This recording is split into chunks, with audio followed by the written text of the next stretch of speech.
Book 328. Good morning, good morning. Welcome back to Morning Motivation with Matthew Daniels, and today I'm going to tell you guys about Touch Not My Anointed. That's right, touch not my anointed. But what is Matthew Daniels talking about?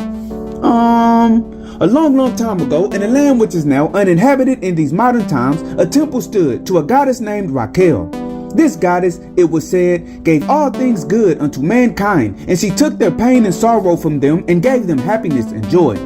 This temple was tended to by a high priestess, who was one of my ancestors no less, who was also called Raquel in honor of the goddess. Day after day, the people from the land surrounding this temple would bring their gifts and offerings and give them to Raquel. They would then ask the high priestess to perform the rituals associated with taking their pain away and replacing it with joy. This ritual included the person telling the priestess what problems they were dealing with and having her speak the words of power over them and invoke the blessings of the goddess.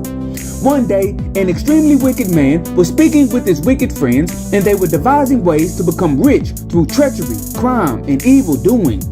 "I know," the wicked man said to his friends.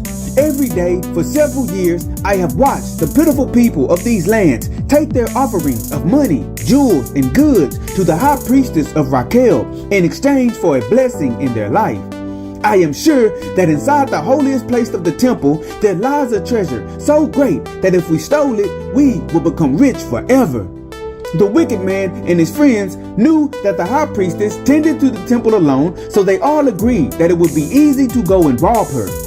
Waiting until the sky was dark and the moon was high in the sky, the wicked friends got dressed in all black clothing and descended upon the temple.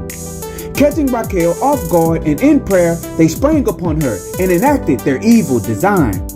They attacked her and beat her severely and demanded to know where the offerings were kept.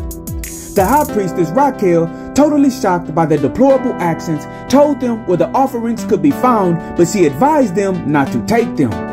Looking at them with concern in her eyes, Raquel said, "If you do such a wicked act to the goddess Raquel, you will soon regret your decision.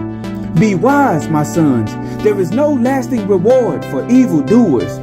"Shut up, woman," the wicked men said, tying her up and stealing all of the offerings. Then they ran off into the night and went to a nearby cave to examine the treasures they had stolen.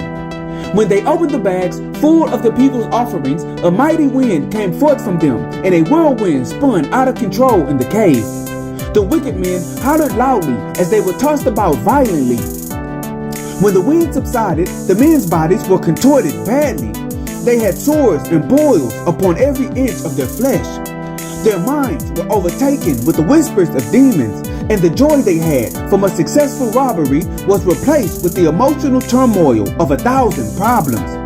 They were depressed, unmotivated, and filled with self-hate. They had memories of childhood trauma that they never had before, and their insides were poisoned with years of eating a bad diet. They felt worthless, ugly, too fat, and too skinny. Indeed, all of the problems that had been brought to the temple of Raquel were now their burdens to bear. Realizing their mistake, the men painstakingly gathered up the offering and took it all back to the temple. "Please," they called out loudly, "please take these offerings back. We cannot bear this torturous turmoil. We are sorry." Looking at the men, the high priestess Raquel said, "I am sorry too, but I will not take back the offerings, nor will I allow the goddess Raquel to take away your sufferings. Because the act you committed was so wicked and evil, you must endure what you have taken, and your lives will be a lesson to future generations." Depressed and sad, the wicked friends left the offerings at the doorstep of the temple, and one by one, they all took their own lives. And so, the morning motivation of today is, touch not my anointed. Today, I want to remind you that there will always be people plotting on you and your success. They will see the things meant for you and seek to steal it away if they can. However, what is a blessing unto you will be a curse unto them. And if anyone tries to bring harm and destruction into your life, then that harm and destruction will be brought upon them. Do not fear those who want you to fail. Do not stop trying to help others, and always strive to do that which is good. And remember, you are awesome, you are amazing, you are wonderful, and you are great. And you are going to change the world. I just hope I'm still alive to see it, family. I'm out. Good morning.